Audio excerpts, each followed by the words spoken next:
Marah tidak akan menyelesaikan masalah. Oleh Minah Mahabbah.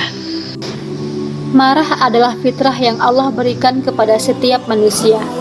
Tak sedikit dari kita pasti pernah marah.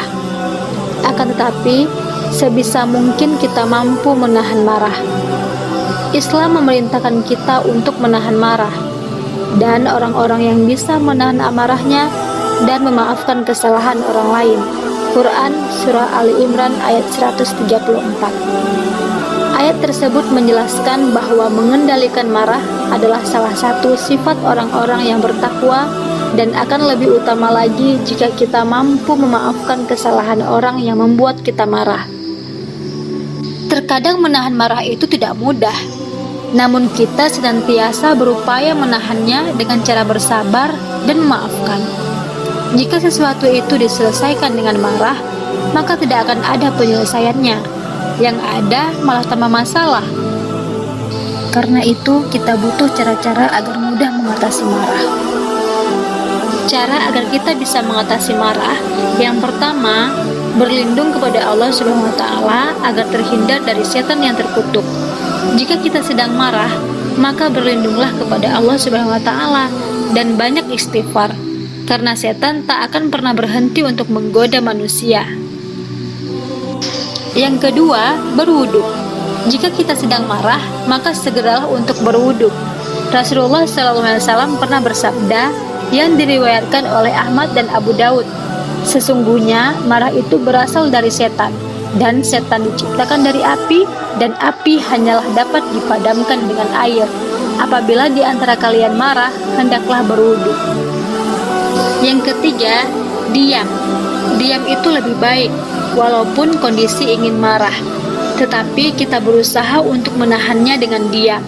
Rasulullah SAW memerintahkan kita agar diam jika sedang marah. Dalam hadis riwayat Ahmad, bersabda Rasulullah SAW yang artinya, apabila salah seorang di antara kamu marah, maka diamlah. Yang keempat, duduk atau berbaring. Jika marah dalam keadaan berdiri, maka duduklah. Jika masih marah, maka berbaringlah.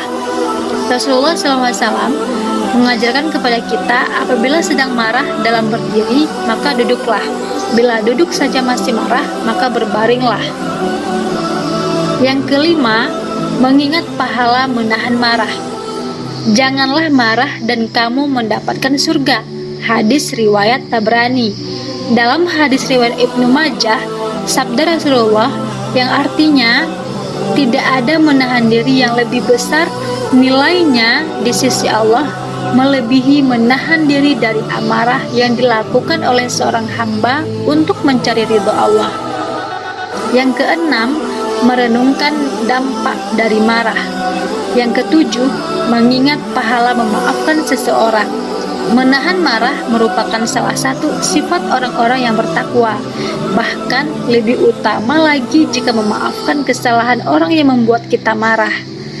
Yang kedelapan, menjauhi diri dari mencaci maki dan menuduh. Yang kesembilan, berpikir positif. Dan yang terakhir, sabar. Jadi harus bersabar dan berusaha untuk menahan marah, karena marah tidak akan menyelesaikan masalah. Orang yang paling kuat itu adalah orang yang bisa menahan marah. Sabda Rasulullah SAW yang artinya, orang yang kuat bukanlah orang yang menang bergulat, tetapi yang disebut orang kuat adalah orang yang bisa mengendalikan dirinya pada saat marah. Hadis riwayat Bukhari dan Muslim. Oleh karena itu, sudah seharusnya kita senantiasa bersabar dalam menyelesaikan masalah, tidak dengan marah.